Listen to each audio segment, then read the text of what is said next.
welcome to some more game analysis by me, Grandmaster Simon Williams. I hope you're all doing all right. Very sunny over here in England. What a day of chess it has been today, and we're looking at the final day of this semi-final between Hikaru Nakamura and Magnus Carlsen. Can Hikaru beat Magnus finally in a competition? And we're looking at one of the games that led up to the Armageddon. I will give that much away. I won't tell you what happened in the Armageddon until later on. But in this game, Hikaru has the white pieces. And it was something quite special preparation-wise here in this game. So Hikaru starts with e4, and Magnus now plays e5. We go into a Ruy Lopez opening with bishop b5 being played, a6, bishop a4, and now knight to f6. You may remember that Magnus played knight to f6 a move before in my previous game of the day video. Now, I've got nothing against Magnus, just want to bear that in mind, you know. He's a fantastic champion, and you may think that with my commentary, but no, I love Magnus. I love what he's doing for Chess.24. This competition being run there as well, just in case any of you haters ask any questions about that. All the chess companies are doing a great job. Come on, let's pull together. And here, white castles, and black has a number of options in this position. b5 being the main Ruy Lopez, but Magnus goes for knight takes e4. And this is an old variation. I say old, but it's quite a forcing line because black captures that pawn immediately, leading to quite open positions. This featured quite heavily in Karpov versus Korchnoi, let me get that right, World Championship matches, and Bobby Fischer has a lot of experience in this line on the white side. Not as commonly seen, but still seen time and again. And Hikaru now plays d4. Of course, you want to open up the center when your king is castled and your opponent's king is not castled. Here the intention is to open up that e-file. Black plays b5, bishop b3, and now the best move, pawn to d5. Black must do something in the middle of the board. One game that occurred in 1961 where Fischer had the white pieces continued with pawn takes d4, a very greedy move. And there's a very nice line here, which you also see in some variations like the Max Lang attack, a typical theme, should I say. And that is rook e1, pinning the knight, d5 only move, and now the very nice move, knight to c3.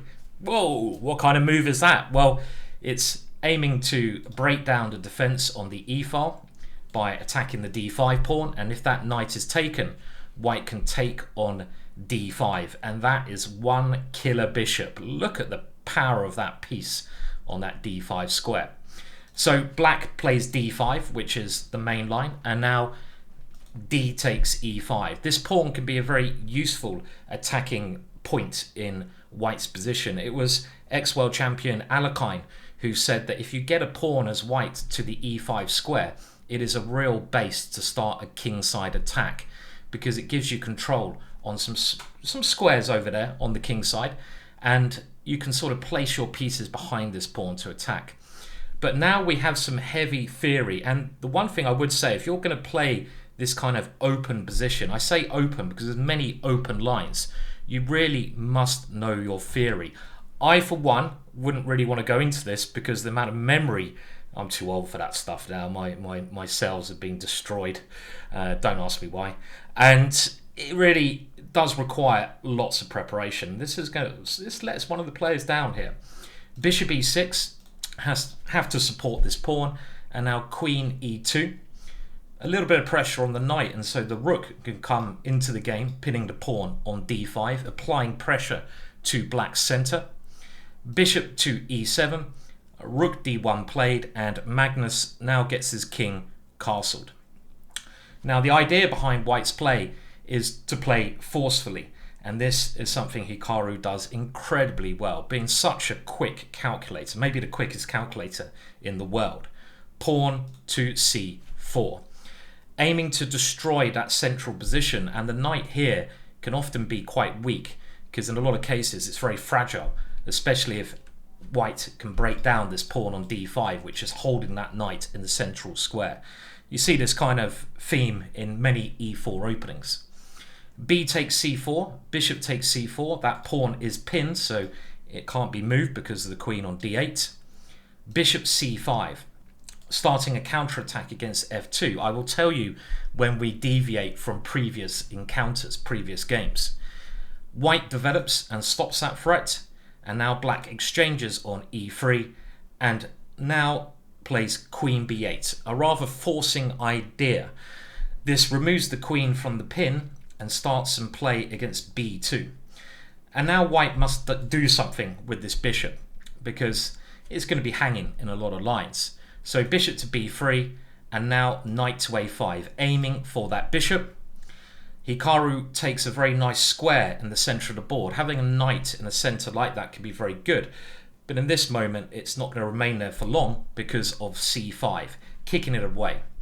Another forcing move, knight takes e6. And here Magnus starts an attack against f2, but this has all been seen before. Move 17 here. f3, again forcing the pace. It's one of those games where if you know your stuff and your memory holds up, you should be okay. Magnus should be alright as black, but I think Hikaru's opening choice is very clever, because black may be able to equalise, but only if he plays absolutely perfectly and remembers all his theory. And even the world champion Magnus Carlsen struggles to do this. Magnus, having one of the most amazing memories in chess, he is a bit of a genius when it comes to memory and chess, as we know. But here, it actually lets him down. He plays c4. Black again has to counterattack. There's no time to move backwards in the position. And white captures on e4. Black captures on b3. A very complex position. White is trying to say that his center will cause black a number of difficulties. For example, he now captures on d5. And these two pawns do look very strong, especially with a queen supporting them and a rook. On the other hand, white's pieces here are not developed on the queen side. He needs to get them in the game to be effective. And black's pawn over here is a bit of a nuisance. Look at that pawn. Go, go, go. Go, Johnny. Go, go, go. Johnny, be good. And it takes now on a2. This pawn has to be removed. Rook takes a2. And now the knight moves away from the side of the board where it's weak into a much more active position, attacking the queen. And again, this is all pretty forced. Queen to d4. Now black can't capture the pawn on d5, because if he does, he runs into a very nasty check, and the knight is no longer stable on c4. So he doesn't really, again, have much choice here. The knight has nowhere good to retreat to or move into. So he has to move forwards, activating the queen, attacking the rook, and defending the knight. Hikaru now develops his last piece, knight to c3, defending the rooks. And this is the key moment. This position had been seen previously in 2018 between two elite grandmasters, Wei Yi of China and Vidit, an up-and-coming real talented player from India. You may have watched some of his streams.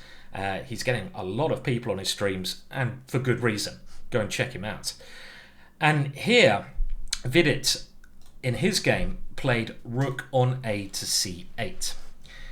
Magnus now deviates and plays the first novelty, knight takes b2, but in actual fact, this turns out to be a very big error. Not clear to see unless you've analysed the game beforehand. The correct way to approach this position, let's remember, you have to get up to this by remembering 23 moves, and you probably have to remember the next 7 in order to be safe, is rook to c8. And here, black simply gets another piece in the game. So when he plays knight takes b2, this will be much stronger because of pressure against c3. Rook to b1 happened in Wei Yi, and after knight to d2, queen takes d2, again very forcing. Rook takes c3, getting rid of that knight. So the rook on a2 is now able to be captured. Queen takes a2. Lots of pieces get exchanged, and after some more exchanges here, we can see that the position is petering out into a rook and pawn ending, which will be a draw with careful play. the black rook can activate, and this is a theoretical draw. Some care may be needed from black, but at this level there's not enough pieces on the board for either side to win. So I just believe Magnus maybe felt a little bit of pressure and forgot what he was doing. It happens to all of us. Maybe reassuring to see that even the best player in the world sometimes just forgets that one move. And after knight takes b2, Hikaru plays amazing chess, really on fire today. It's great to see him, come back from 0 out of 3 on the first day to then win the second day and get into a position on this final day in the semi-finals to fight. Shows real character. That's what you need to get to the top in any sport. Rook to b1 now played, and we're going to see here that queen c4 is the only way black can save his knight. But after the capture on c4 and now capture on e6, white is a pawn up. But most importantly, this e-pawn creates numerous tactical problems for black, as we'll shortly see. Rook to f5 to try to get the rook behind that pawn. Normally the best place for a rook in an ending is behind your opponent's passed pawn. So if you get it to a rook and pawn ending, try to put that into practice. Your results will improve. And now Hikaru plays very actively knight to d5. Again, brilliant play. This knight dives into the game, and there's a beautiful tactical idea now. The main threat is knight to e7, so Magnus continues with his idea, and here rook takes a6. Boom! What a beauty. And this move is possible because of the back rank. The pawn on e6 takes away the f7 square for the black king, so if this rook is taken, we have a typical case of a weak back rank, and white's rook can slide down elegantly onto the b8 square, delivering checkmate. So a really beautiful idea now to also gain a tempo and hang on to that extra pawn. Rook to e8 has to be tried, and if Magnus can just win this one pawn, it will be a draw. But it's Hikaru to move, and he keeps the pressure up. He knows that if he gives Magnus a chance to consolidate, it will only be a draw. Knight to c7, attacking the rook, defending the pawn on e6. And now the final mistake by Magnus, rook to d8. The only drawing chance here was actually to play rook to c8. Again, trying to at some point attack this knight. Probably h6 will have to be played next, so the king has an escape square, but keeping some pressure on the position. And now one line I was analysing continued with something bizarre, like rook to b5, trying to get rid of that strong rook. The rook gives a check. Luckily, the white king has f2 as an escape square. We can see why this pawn is very useful. Black doesn't have a counterpart on e3. And now if rook to e4, knight to d5, trying to reroute again. But after rook to f8 check, king g3, knight to e3, black is starting to coordinate his army. It still looks very dangerous, but now the white king is also in some problems. One idea is knight to f5 and rook to h4 checkmate. So had, Hikaru blundered now with this move e7, knight to f5 check is turning the tables completely. But of course, Hikaru wouldn't do that.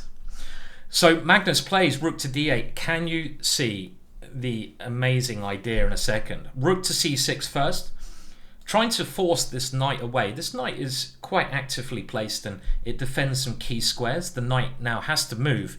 And what is the beautiful move? Again, exploiting the back rank of Magnus Carlsen. In this position, it's only one move really which gives Hikaru the win, and it is rook to d6. Beautiful stuff. And this can't be taken because of rook b8, and the point is, after rook c8, now this rook gets to a very useful square. A rook on the 7th rank is very powerful, and e6 is coming. And after h6, e6, e7, king h7, rook to e1, Magnus resigned.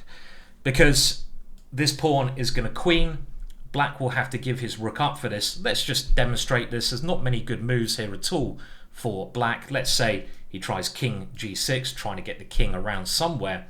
Well, one kind of easy way to do this is the queen. Black has to capture here, and in this position we now have rook to d3, and again this is exploiting a pin in the position, this time the pin on the e-file, to win a piece. Fantastic game from Hikaru. His accuracy was 99.5%. That is unheard of nowadays in chess. I wonder how much of it was preparation on his part, but you still have to remember it even if it is preparation. He calculated well, played with aggression. Magnus slipped up there at one moment. He did come back in typical Magnus fashion to win the next game, bringing it to Armageddon, where you would have thought Magnus may be favourite, but Hikaru kept his nerve. Magnus even blundered, and Hikaru goes through to the final. So congratulations to Hikaru for a brilliant victory. He must be extremely happy with that. Unlucky to Magnus, but as Magnus tweeted, he will be back. Like the video, subscribe to Chess.com, and there's going to be so much more good chess with everything going on online at the moment. We're in for many more treats. Goodbye for now.